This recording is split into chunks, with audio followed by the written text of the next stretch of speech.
Welcome back, everyone.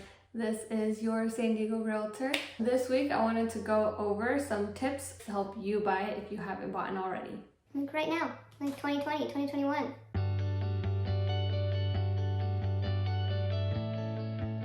The first tip is to submit a clean offer.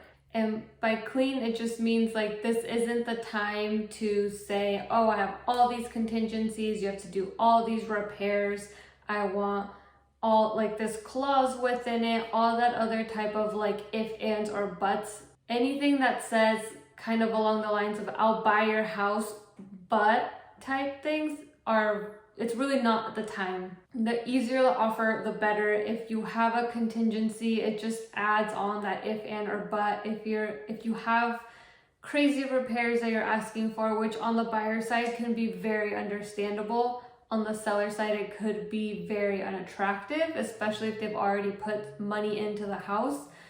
So that's something you have to kind of negotiate. Maybe you have an uncle that can repair the broken window for you.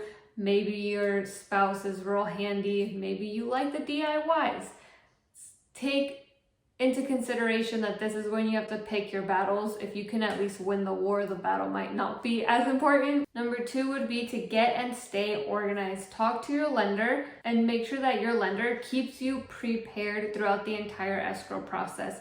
If you know that you're going to be asked for your bank statements in July, then make sure that when that bank statement comes in that you have it there and ready to go to be sent back to the lender, to be sent to escrow, wherever it may be, whatever it may be. Just make sure you have that stuff prepared.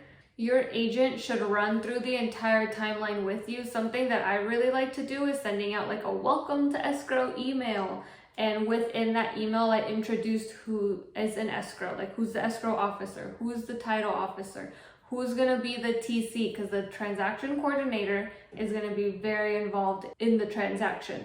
So in having those introductions there allows the buyer to know like, oh, so this Jasmine person that keeps calling me isn't just like a scam? Okay, good. So maybe I should answer the call when she calls, or maybe I should just give her a call back. Your agent should really make sure that you know what to expect, that you know when the inspection is coming up, when the appraisal is being sent out, what you should be expecting from the title agent, everything and everyone. Get organized, stay organized, ask all those questions. Even if you think it's a dumb question, there really is no such thing as a dumb question, because even for experienced realtors, we get stuck with questions too sometimes where we're like, wait a minute, is that even right? Is that legal? Can I do that? Can they do that?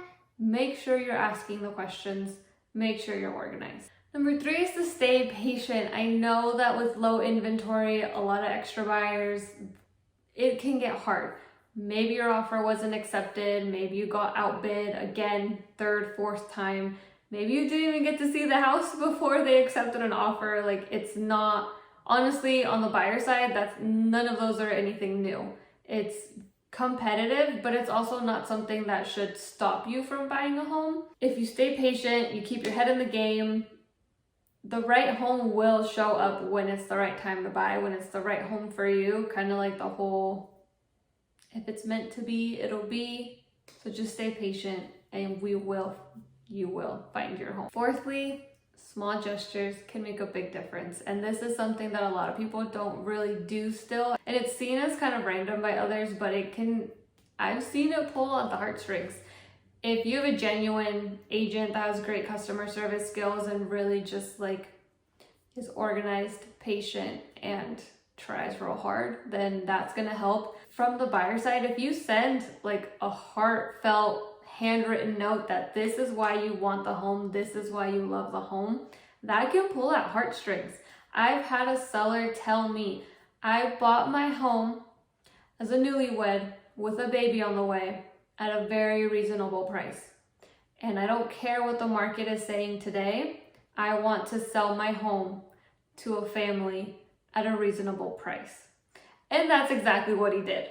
So you never know what the seller's minds are, what the seller's terms are. You can be genuine with a seller and that might put your offer over the edge. So again, tips on how to get your offer accepted in this crazy competitive market is to submit a clean offer. No ifs, ands, or buts.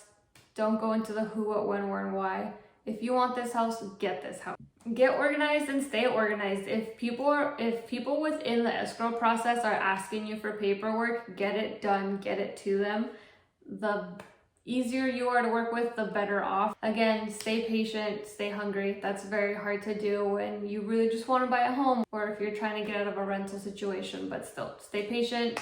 You can do this, and it'll happen when it's meant to happen. And again, the small gestures. You never know what can happen just by saying, hey, this is why I love your home. Would you please consider my offer more? Because you never know. So I hope that helped you see some tips on how to buy a home in this crazy inventory market.